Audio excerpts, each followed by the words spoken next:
Salam Bapak Ibu, saudara-saudara. Perenungan di pagi ini terambil dari 2 Korintus 9 ayat 6 sampai 15. Memberi dengan sukacita membawa berkat.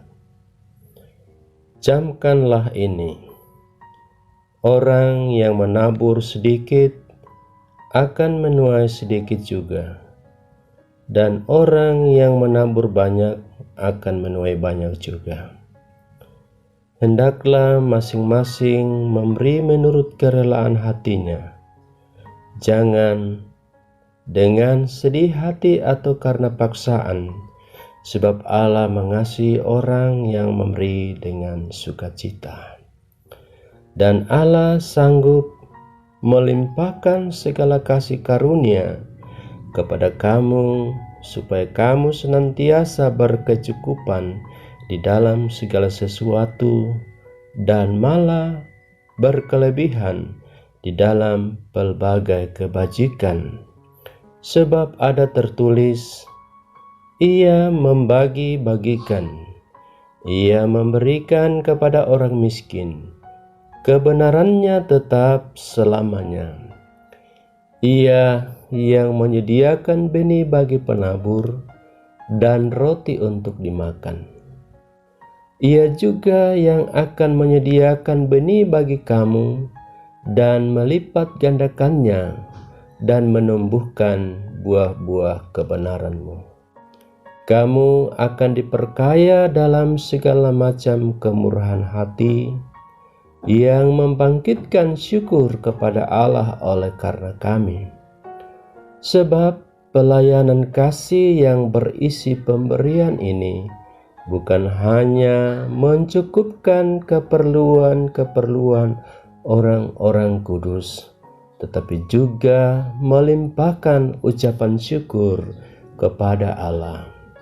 Dan oleh sebab kamu telah tahan uji dalam pelayanan itu, mereka memuliakan Allah karena ketaatan kamu dalam pengakuan akan Injil Kristus, dan karena kemurahan hatimu dalam membagikan segala sesuatu dengan mereka dan dengan semua orang.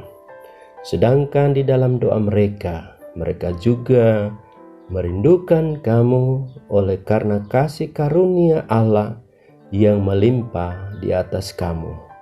Syukur kepada Allah karena karunia-Nya yang tak terkatakan itu. Saudara-saudara, dari perikop yang kita baca, kita berikan tema renungan kita. Janganlah kita menunda keinginan berbuat baik. Saudara-saudara, kemiskinan jemaat di Yerusalem telah menggugah hati jemaat di Korintus. Mereka tergerak untuk memberi bantuan dengan cara mengumpulkan dana. Mereka memberi bukan untuk mendapat pujian, bukan supaya menjadi terkenal, tetapi karena mereka memiliki kebaikan dan kerelaan hati. Saudara-saudara, hal-hal yang bisa kita pelajari dari jemaat Korintus adalah, yang pertama, Allah mengasihi orang-orang yang memberi dengan sukacita. Kedua, Allah akan menyediakan kecukupan, bahkan kelimpahan. Orang yang memberi akan diperkaya dengan kemurahan hati. Ketiga, tindakan memberi tidak hanya menunjukkan kepedulian terhadap orang-orang yang membutuhkan, tetapi juga merupakan ungkapan syukur kepada Allah.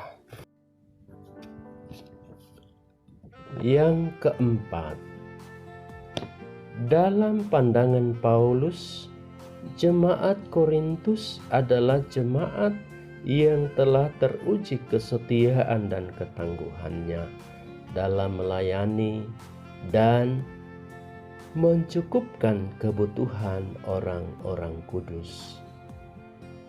Bagaimana dengan motivasi kita sendiri dalam hal memberi? Paulus mengingatkan tidak ada seorang pun yang memberi dengan rela hati akan dibiarkannya berkekurangan. Allah berperan dan turut bekerja dalam kehidupan jemaat yang memberi dengan rela hati. Karena itu, mari kita membagikan kebaikan dengan rela hati seperti jemaat Korintus. Namun, dalam hal memberi, ternyata tidak semua orang memiliki pemahaman yang sama. Ada yang membantu, tetapi dengan berbagai syarat demi memudahkan dirinya sendiri.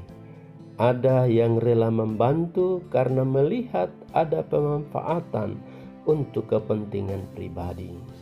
Berbeda dari orang lain, kita semestinya tergerak untuk rela memberi karena kita sadar bahwa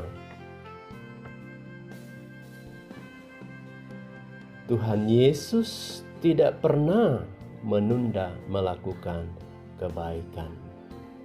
Dan ketika kita memberi, kita mencerminkan anugerah Allah bagi manusia dan menghidupi panggilan iman kita di dalam Yesus. Memberi adalah perwujudan iman kita kepada Yesus Kristus. Saudara, karena itu, lakukanlah seperti yang Yesus lakukan. Jangan menunda keinginan berbuat baik. Kita diajak untuk secepatnya berbuat baik dan merespons kebaikan dengan segera sambil mengucap syukur atas anugerah dan kasih Allah yang telah dinyatakan dalam kehidupan kita. Terpujilah nama Tuhan. Haleluya. Amin.